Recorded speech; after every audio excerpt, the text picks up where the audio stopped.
Je vais immédiatement inviter Coach Mamad à nous rejoindre sur ce plateau. Bonjour, installez-vous. On va être que nous deux. Et donc je suis très heureux de vous introduire Coach Mamad, qui est un acteur de la diaspora, qui a une démarche aussi très originale, très spéciale. Alors, pour commencer, hein, je vous prends un micro parce que oui, prenez un micro là. Voilà. Je vais poser une question très simple. Est-ce que vous pouvez vous introduire, vous présenter? Qui est Coach Mamad? Bonjour à tous, j'espère que vous allez bien. Alors, je me présente, moi je suis créateur de contenu sur les réseaux sociaux, avec une communauté sur les réseaux qui avoisine les 8 millions d'abonnés partout dans le monde. Je suis aussi entrepreneur, donc dans plusieurs domaines, aussi bien dans l'associatif, le politique, le sportif, et voilà, grosso modo c'est un peu ça. Voilà, vous êtes dans un entrepreneuriat, une forme d'entrepreneuriat qu'on va essayer donc de découvrir, de déconstruire et d'éclairer pour savoir comment est-ce que vous intervenez en tant qu'acteur de la diaspora. Alors, pour commencer, c'est peut-être mon point faible, je suis passionné de sport, peut-être qu'on va commencer par ça. Vous êtes entrepreneur dans le milieu du sport. En fait, qu'est-ce que vous faites exactement? Alors, dans le sport, j'ai commencé dans un premier temps à me former au métier de coach sportif, d'entraîneur dans le football plus précisément. Et très vite, je me suis aperçu des limites du coaching. Et j'ai voulu développer ma propre structure. Donc j'ai commencé à monter mon sport-études, spécifiquement vers le public féminin. Parce que moi j'ai beaucoup œuvré dans le milieu du foot masculin, mais j'avais vraiment une envie de manager autrement les personnes que j'accompagne. Et aujourd'hui, j'ai monté un sport-études en partenariat avec des clubs en Angleterre, des académies en Angleterre. C'est quoi sport-études? Comme son nom l'indique, c'est une structure qui va allier les études et le sport. Mais nous, on était vraiment focalisés sur le football, dans le domaine du football.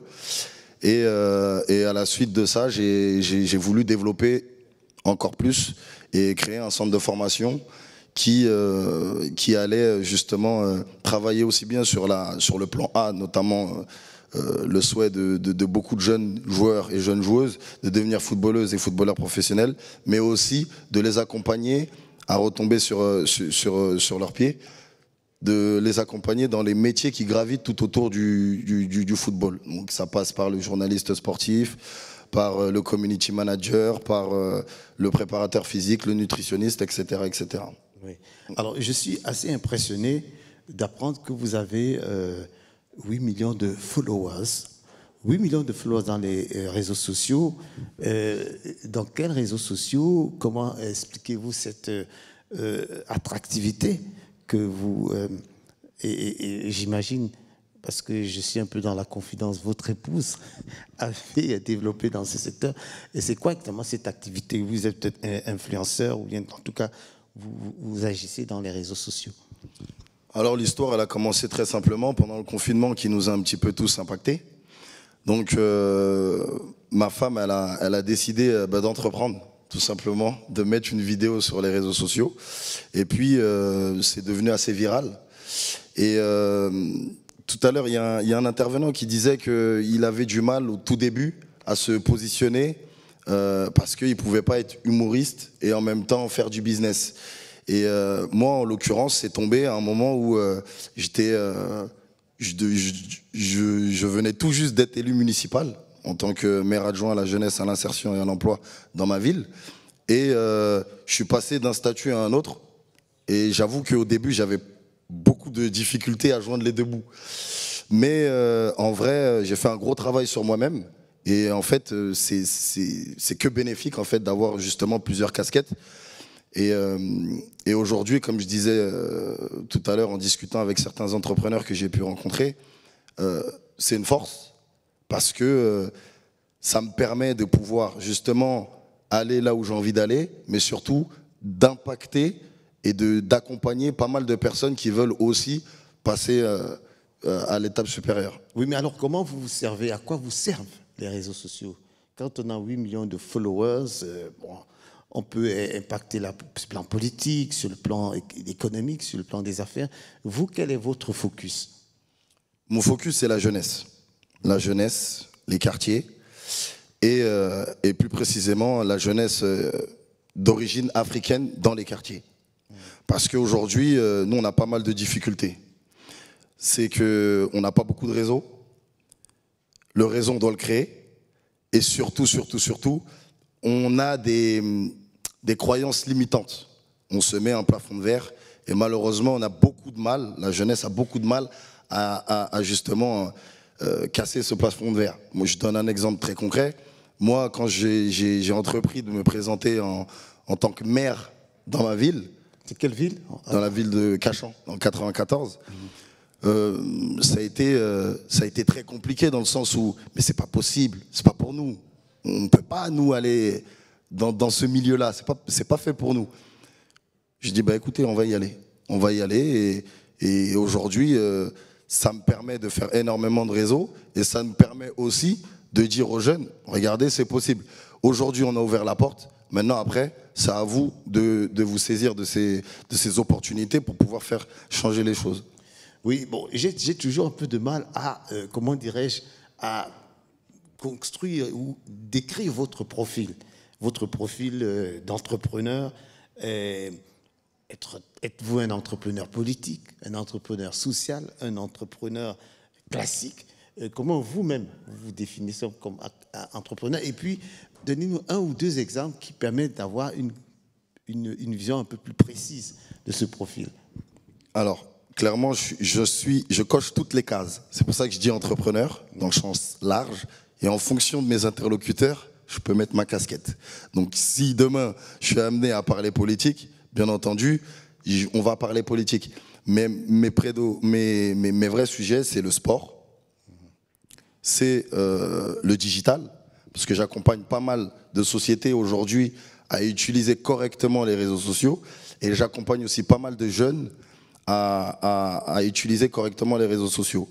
Je travaille en partenariat avec les missions locales et les pôles emploi pour justement aider les jeunes qui en ont le plus besoin et les plus éloignés de l'emploi à utiliser justement ces outils et faire en sorte que ça leur serve de tremplin. Clairement, parce qu'aujourd'hui, les réseaux sociaux, ça va vite dans un sens comme dans un autre. Et justement, je suis là pour sensibiliser un maximum de personnes à l'utilisation. À positiver, à éviter de déraper. Exactement. Oui. Alors, je reviens un peu sur le sport, parce que vous n'êtes pas entré dans les détails, vous avez vous avez cet accompagnement dont vous avez parlé, mais vous avez aussi des salles de sport, vous avez des infrastructures. Exactement, pouvez-vous nous en dire plus? Donc en fait, une fois que j'ai passé mes diplômes, j'ai monté un studio, donc un studio sportif.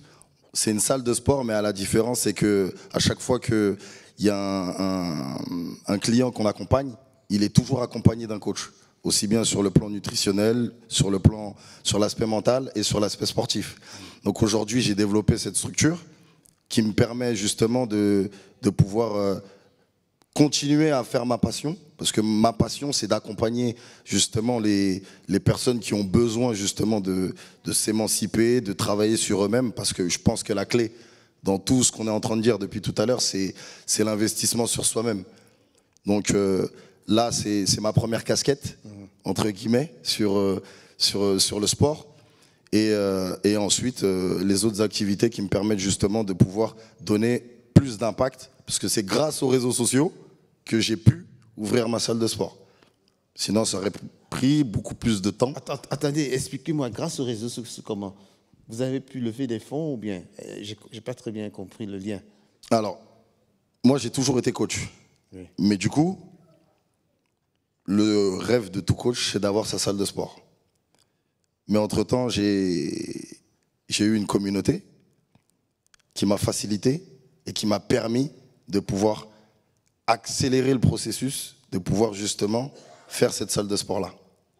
Donc aujourd'hui, moi, je me dois d'être aussi un accélérateur pour des personnes qui n'ont pas forcément le réseau et qui n'ont pas forcément les soutiens pour pouvoir aussi atteindre leurs objectifs. Elle est là un petit peu l'ambition. Bon, alors pour encore préciser votre profil, vous êtes un Africain de la diaspora. Quelle origine? Vous êtes franco Du Mali. du Mali. Ah, le Mali, très intéressant. Est-ce que vous avez des connexions avec le Mali et quelles sont justement ces connexions? Alors, oui, j'ai des connexions avec le Mali.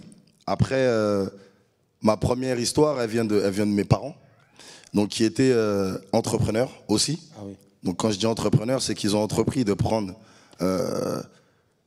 leur courage et de venir en France, dans un pays qu'ils connaissaient absolument pas, et de se mettre dans le dur. Et mon père, il ne sait pas parler français, paix à son âme, il ne savait pas parler français. Il a réussi à monter une association et puis à fédérer autour de lui des personnes qui avaient envie de faire bouger les choses au Mali. Donc aujourd'hui, la nature que... Enfin, comment dire? Vous avez Je suis un peu ému parce que voilà, ça me remémore pas mal de souvenirs, mais ce que je veux dire par là, c'est que je sais d'où je viens et l'objectif, c'est d'être dans la continuité de ce que mon père a commencé à faire, mais à un autre niveau. Parce qu'aujourd'hui, grâce à Dieu, il y a les réseaux sociaux, c'est une force incroyable. Et mon souhait, c'est justement d'aller encore plus loin et de faire des projets avec le Mali. J'ai déjà commencé à travailler, mais en dehors de mon pays, par exemple avec la Côte d'Ivoire, où justement ce qu'on a mis en place en France avec le sport-études, on a envie de le développer, on va le développer en Côte d'Ivoire. Mais c'est qu'une première étape et on a envie d'aller beaucoup plus loin. Oui, dans d'autres pays en Afrique. Et vous m'aviez fait je ne sais pas comment dire ça, vous m'avez une surprise en me disant que vous allez faire une annonce qui sera comme une promotion. Donc, je veux partager cette surprise-là avec les personnes qui sont ici, qui nous écoutent. Et quelle est cette annonce? Je l'ai un peu dit dans notre échange, c'est que aujourd'hui j'ai envie de rendre ce qu'on m'a donné. Donc très simplement, c'est d'être le porte-parole, l'haut-parleur des entrepreneurs qui ont des projets et qui veulent justement avoir encore plus de visibilité. Donc l'objectif, c'est de créer une structure pour justement amplifier leur capacité justement à sensibiliser, à se former et à impacter un maximum de monde. L'objectif, il est là aujourd'hui. À travers les réseaux sociaux. À travers les réseaux sociaux. Oui, et je voudrais aussi m'arrêter sur votre regard et votre manière de percevoir l'impact que peut avoir la diaspora à travers votre expérience. Pour vous, qu'est-ce que la diaspora doit apporter, peut apporter, et comment elle doit se positionner par rapport au continent? Déjà, nous, en France, on a la chance de pouvoir échanger constamment entre les différentes diasporas, que ce soit africaine ou américaine, ou peu importe. On a cette chance-là, ce qui n'est pas forcément la chance de tous les territoires, de par l'histoire. Et aujourd'hui, nous, on a cette responsabilité de sensibiliser au plus tôt les jeunes pour qu'ils puissent justement entreprendre dans leur pays d'origine. C'est très, très important. Parce que en France, c'est facile. Je le dis très tranquillement. C'est très facile d'entreprendre. On a tous les moyens nécessaires pour le faire. Mais tout reste à faire en Afrique. Et avec les connaissances qu'on a, nous, avec les outils qu'on a, on est obligé, c'est un devoir pour moi, de rendre aussi notre culture sur le continent africain. Oui, voilà. Je vais terminer, vous ne m'en voudrez pas, en revenant sur le terrain politique. Attendez, je vois un jeune homme comme vous, maire adjoint. Mais attendez, de où? De Cachan. Comment vous avez fait? Qu'est-ce qui s'est passé pour que vous arriviez à gérer cette équation politique qui n'est pas évidente? Et puis, sur quel registre politique, c'est-à-dire quel champ politique, quel terrain politique, à gauche, à droite, au milieu, vous avez dû passer pour arriver là? Alors, si je vous dévoile toute ma stratégie, là, ça va être un petit peu compliqué. Vous êtes déjà élu. Mais je suis élu. Mais en vrai, c'est très simple. J'ai utilisé les réseaux sociaux. Avant même d'être créateur de contenu, j'avais la ferme conviction que l'outil, les réseaux sociaux, ça avait un impact incroyable. Donc, ce que j'ai fait, c'est une campagne digitale. C'est tout. Parce que j'avais très peu de moyens. J'ai sensibilisé un maximum de personnes pour justement se mobiliser sur les élections municipales. Et à partir du moment où on avait créé pas mal de vidéos, pas mal de petits concepts autour des invisibles, des personnes qui malheureusement n'avaient pas forcément voix au chapitre, voilà, qui n'avaient pas forcément, à qui on ne donnait pas forcément la parole, qui ne se sentaient pas du tout représentés. L'objectif, c'était justement d'être visible à ce moment-là et de se faire entendre. Donc, nous, on est sans étiquette, on est des citoyens, on vient du peuple, on travaille vraiment sur le plan local. J'ai envie de le dire et je le dis en toute tranquillité, gauche, droite, milieu, centre, on s'en fiche complètement à partir du moment où ça fait avancer nos sujets. Et aujourd'hui, on est sur une ville de gauche, il y a eu un rassemblement de la gauche et la maire a été assez intelligente pour nous inclure et nous donner toute notre place.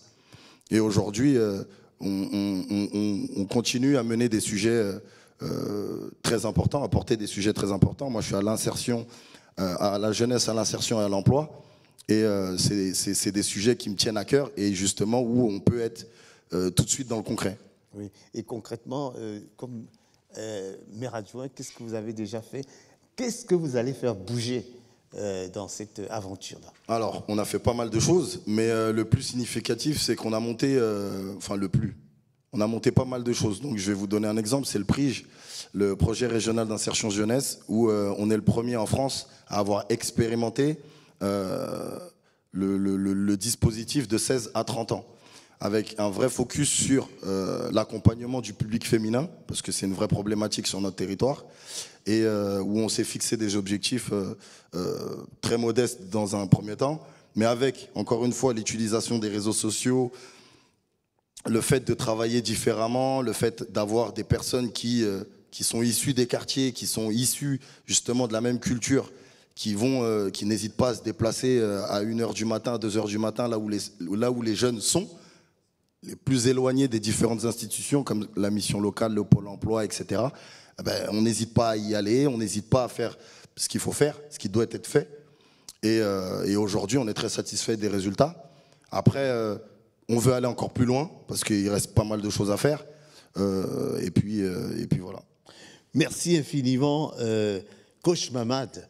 Vraiment, je vous invite à applaudir cette expérience intéressante. Merci, Coach Mamad. Et si je pouvais rajouter, je remercie beaucoup Emmanuel pour tout le travail qu'il a pu accomplir, de mettre le forum en place et de l'animer au quotidien, tous les partenaires qui travaillent avec vous. Et en dernier petit mot, tous les entrepreneurs, vraiment n'hésitez absolument pas. Utilisez-moi comme trampoline, il n'y a pas de problème. Je suis là, je suis à votre disposition. Je reste encore pas mal de temps sur la journée et au plaisir d'échanger avec vous. Voilà. Merci beaucoup, Mamad. Merci. Oui. On fera appel à toi, je peux te le dire, c'est très inspirant ce que tu nous as dit. On est très, très en retard, donc on va enchaîner sur la plénière suivante. Je voudrais remercier nos deux modérateurs. Si Marie-France Réveillard de la Tribune peut revenir avec nous, et Michel Lobé, je vous propose de les applaudir, nos deux modérateurs, et en même temps d'applaudir Coach Mamad, qui nous a fait cette conclusion de plénière. Merci beaucoup, Mamad. Marie-France, elle est repartie. Elle est là, voilà. Marie-France on les applaudit bien. On aimerait avoir une photo avec Et on va passer à la parole aux entrepreneurs directement, puisque là on va parler des secteurs porteurs en Afrique avec la deuxième plénière qui va démarrer en suivant. Vous allez voir des regards croisés de entrepreneurs chevronnés, grands chefs d'entreprise et puis jeunes entrepreneurs sur les opportunités à saisir aujourd'hui en Afrique. Et je laisse la plénière, j'appelle Bridget, qui va appeler sa